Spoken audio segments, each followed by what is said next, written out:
अस्सलाम वालेकुम। ये वीडियो मैं शेयर कर रहा हूँ जो क्वेरीज़ थी आपकी पीपीएससी के हवाले से और कुछ वैसे जनरल क्वेरीज़ थी आपकी, उसके हवाले से एड्रेस करने के लिए उसको। PPSC Punjab public service commission, आपको पता है कि ये एग्ज़ाम जो है आपको देना है अगर आपने किसी भी गवर्नमेंट इदारे के अंदर काम करना है, तो आपने इसको पास करना है। पहले क्वेश्चन, पीपीएससी कब आता है और कब अनाउंस होता है? तो ये कभी भी आ सकता है पीपीएससी। ये डिपेंड करता है कि गवर्नमेंट की क्या रिक्वायरमेंट है, उनको हॉस्पिटल में या फील्ड में कहाँ पे पोस्ट वेकेंट है, तो उस हिसाब से वो अनाउंस करते हैं। जितनी वैकेंसीज़ होती हैं उस हिसाब से वो अनाउंस कर देते हैं और एडवर्टाइज़ करते हैं अखबार में और उसकी अपने जो वेबसाइट है, और आप ऑनलाइन अप्लाई करते हैं। अगला क्वेश्चन ये था कि पीपीएससी की जो पेपर होता है उसकी डिस्ट्रीब्यूशन क्या होती है। तो ये बहुत सिंपल है, आप देख सकते हैं पास पेपर को भी। जितने भी पीपीएससी के एग्ज़ाम्स होते हैं उसमें 100 नंबर्स के एमसीक्यूज़ होते हैं। 80 नंबर उसमें आपके ऑलमोस्ट सब्जेक्ट स्पेसिफिक होते हैं। मतलब अगर आप फार्मेसी की फील्ड से, तो फार्मेसी सब्जेक्ट के रिलेटेड या जितना भी आपका एचएससी का सिलेबस होगा फॉर्म डी का, वो आएगा उसमें 80 नंबर्स का। और उसके बाद 20 नंबर जो हैं वो बाकी सब्जेक्ट मतलब होंगे उनके। जैसे फॉर एग्ज़ाम्पल इंग्लिश के आ सकते हैं, कोई इंग्लिश का इडियम आ गया, उर्दू का आ सकता है, कोई मुहावरा आ गया, इस्लामियत का कोई आ गया, कोई करंट अफेयर में से आ जाएगा, कोई जीके यानी जनरल नॉलेज में से आएगा, मैथमेटिक्स का कोई इक्वेशन आ सकती है, सम आ सकता है। तो 20 नंबर जो होंगे वो ये अदर्स के होंगे, अदर सब्जेक्ट के, और 80 नंबर आपके सब्जेक्ट स्पेसिफिक होंगे। ठीक है, अब आपने अप्लाई किस तरह से करना है पीपीएससी के लिए? ये सिंपल है कि आपने उनकी वेबसाइट के थ्रू ऑनलाइन अप्लाई करना है। वहाँ से एक चालान फॉर्म होगा, उसको डाउनलोड करना है, उसको फिल करना है। उस चालान फॉर्म को आपने संभाल के रखना है। उस चालान फॉर्म को जब सबमिट करवा देना है अपने बैंक में, तो चालान फॉर्म के नीचे आपने अपने सिग्नेचर करने हैं, उसको फर्दर अपलोड करना है वेबसाइट के ऊपर, और फर्दर आपकी एप्लीकेशन का प्रोसेस कंप्लीट होगा। उसकी अपलोडिंग के बाद साथ ही आपने कुछ अपनी पिक्चर्स वगैरह अपलोड करनी है, कुछ और डाटा है वो आपने फीड करना है, और उसके बाद आपने अप्लाई कर देना। आपकी एप्लीकेशन आ जाएगी आपको फ़ोन पे, और आपकी ईमेल के ऊपर एप्लीकेशन का मैसेज भी आ जाएगा कि आपकी सबमिट हो गई है। आपने चालान फॉर्म को संभाल के रखना है जब आपका रिटर्न होगा, और अगर रिटर्न के बाद आप रिटर्न पास करते तो आपने इंटरव्यू के लिए भी उसको संभाल के रखना है। उसके बगैर आपको फर्दर प्रोसेसिंग आपकी नहीं होगी। इसलिए आपने माइंड में रखना है कि आपने चालान फॉर्म को संभाल के रखना है। अच्छा, एक क्वेश्चन ये था कि नेगेटिव मार्किंग कितनी होती है? नेगेटिव मार्किंग जो है पीपीएससी के पेपर में वो 0.25 नंबर की होती है। इसका मतलब ये है कि अगर आप एक क्वेश्चन को गलत करते हैं तो आपका टोटल कटेगा 1.25। एक नंबर वो जो आपने गलत किया, और 0.25 वो जो नेगेटिव मार्किंग हुई। तो इस तरह से आपने नेगेटिव मार्किंग को ज़हन में रखना है, और पेपर जब अटैम्प्ट करना है तो पहले गो के अंदर आप वो वाले क्वेश्चन अटैम्प्ट करें जो आपको बिल्कुल सही तरह से आते हैं, चाहे वो 15 हैं चाहे 20 हैं। पैनिक नहीं करना। उसके बाद अगले गो के अंदर आपने वो क्वेश्चन अटैम्प्ट करना है जो आपको थोड़े बहुत थोड़ा सा उसमें शक है, लेकिन आपने दिमाग लड़ा के माइंड अप्लाई करके वो करने हैं। उसके बाद आपने फर्दर क्वेश्चंस करने हैं। उसके बाद एंड पे वो देखना है कि आपका पेपर कैसा हुआ। उस हवाले से कि आप रिस्क ले सकते हैं कि आप कुछ तुक्का लगा के कुछ अटैम्प्ट कर लें, और अगर वो गलत भी हो तो आपका पेपर सही होगा या नहीं होगा, ये आपने तब जज करना है एट द स्पॉट। ठीक है, बगैर पैनिक किए हुए। ठीक है, उसके बाद कुछ क्वेश्चंस ये भी थे, कुछ जनरल क्वेश्चन जैसे कि एड हॉक सीट्स होती हैं, कॉन्ट्रैक्ट की सीट्स होती हैं, और फिर आती हैं regular permanent seats. Ad hoc क्या होता है? एड हॉक का मतलब ये होता है कि आपको सिंपल उस तरह से मैं तशरीह करता हूँ इसकी, कि जैसे एक हॉस्पिटल है, वहाँ पे वैकेंसी है किसी एक फार्मासिस्ट की या किसी डॉक्टर की या कुछ। तो वहाँ पे अभी रेगुलर अपॉइंटमेंट के लिए कोई टेस्ट कंडक्ट नहीं हुआ है, यानी कि कोई पीपीएससी कंडक्ट नहीं हुआ फ़र्ज़ करें, और आपके पास कोई ऐसा कैंडिडेट नहीं है जो पीपीएससी पास करके वहाँ पे आ सके, लेकिन वहाँ पे काम करना ज़रूरी है और काम रुका हुआ है। तो गवर्नमेंट क्या करेगी कि एड हॉक पे एक अपॉइंटमेंट कर देगी उस सीट के अगेंस्ट, जब तक कि कोई रेगुलर कैंडिडेट नहीं आता। तो वो फार्मासिस्ट वहाँ पे काम करेगा, और जिस दिन पीपीएससी आया या टेस्ट कंडक्ट हुआ, तो उस सीट के अगेंस्ट, तो और उसने पास कर लिया, तो उस वक्त वो एड हॉक ख़त्म हो जाएगा। यानी कि ये कभी भी टर्मिनेट हो सकता है। इसकी कोई ये नहीं है कि ये 2 साल का कोई कॉन्ट्रैक्ट है कि ये ख़त्म नहीं हो सकता 2 साल, ये कभी भी हो सकता है। और शर्त ये होती है कि आप पीपीएससी का कोई अगर कैंडिडेट आ जाता है तो उसको रिप्लेस कर सकता है कभी भी। अच्छा, उसके बाद आता है कि कॉन्ट्रैक्ट। कॉन्ट्रैक्ट क्या होता है?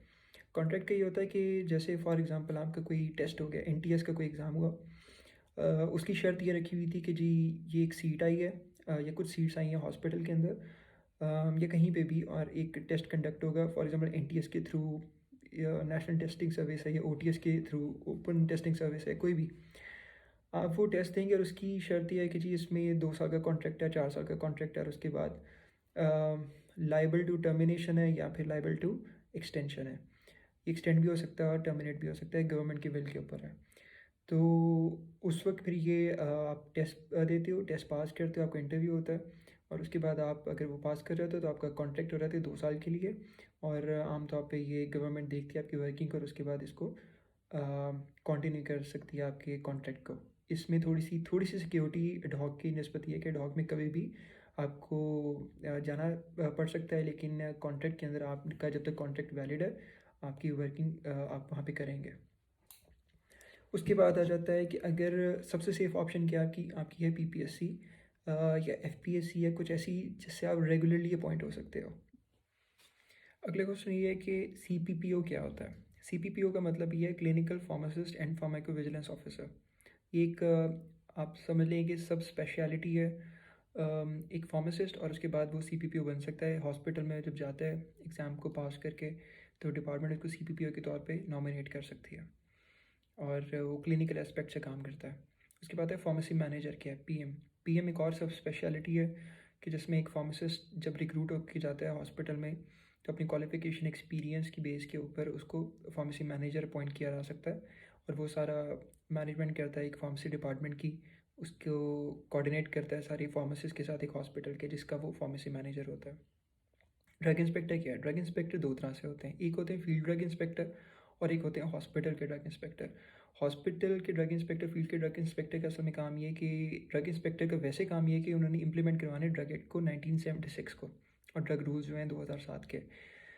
जो हॉस्पिटल का ड्रग इंस्पेक्टर है उसको पावर दी जाती है सैम्पलिंग के लिए और केस की इन्वेस्टिगेशन के लिए, यानी कि फॉर एग्जांपल कोई प्रोक्योरमेंट हुई हॉस्पिटल के अंदर, कोई मेडिसिन आई सरकारी लेवल पे, उसकी सैम्पलिंग करती हैं डिटेल में, और अगर वो सैंपल पास होती हैं तो उसको कंटिन्यू करवा देती हैं, अगर वो फेल हो जाते हैं तो उसकी इन्वेस्टिगेशन होती है कि ये मिस ब्रांड या सब स्टैंडर्ड क्यों डिक्लेयर हुआ, और उसको फिर केस को परस्यू करते हैं।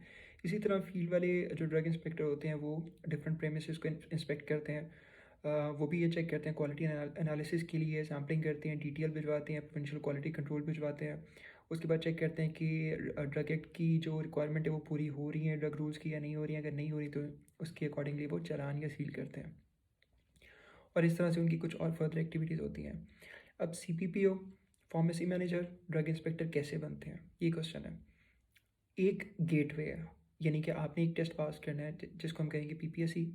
अगर आपने पास कर दिया तो आप गवर्नमेंट के सेक्टर में एंटर हो जाएंगे, और जब एंटर हो जाएंगे तो फर्दर पॉलिसी के अकॉर्डिंगली आपको नॉमिनेट किया जाएगा, इधर हॉस्पिटल फार्मेसिस्ट के तौर पे, या फिर आपको किसी और जगह पे जैसे प्रोविंशियल क्वालिटी कंट्रोल बोर्ड में, chief drug controller office CDC में, या आपको फील्ड में पोस्ट करते हैं, ये पॉलिसी के according as per need of the government होगा। ठीक है, आपने वो एग्ज़ाम पास करने, जब आप एंटर हो जाएंगे तो उसके बाद आपको ये फर्दर आप सब कुछ बन सकते हैं।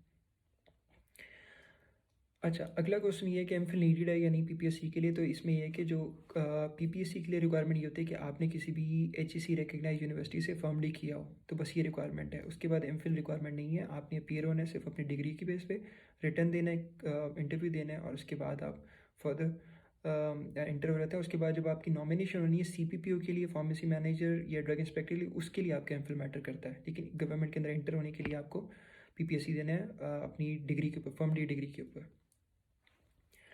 अच्छा, उसके बाद है कि जॉब एक्सपीरियंस नीड है, यानी जॉब एक्सपीरियंस की ज़रूरत नहीं होती, वैसे आपने एक्सपीरियंस अपना शेयर कर देना, लेकिन एक्सपीरियंस आपका ज़्यादा वो मैटर करता है जो आपको गवर्नमेंट का है। ठीक है, तो आपकी पीपीएससी के लिए भी एक्सपीरियंस इतना ज़रूरी नहीं है, ये ज़रूरी है कि आप सिर्फ एक एचईसी रिकग्नाइज यूनिवर्सिटी से फॉर्मली किया हो, उसके बाद आपने पेपर पास किया हो।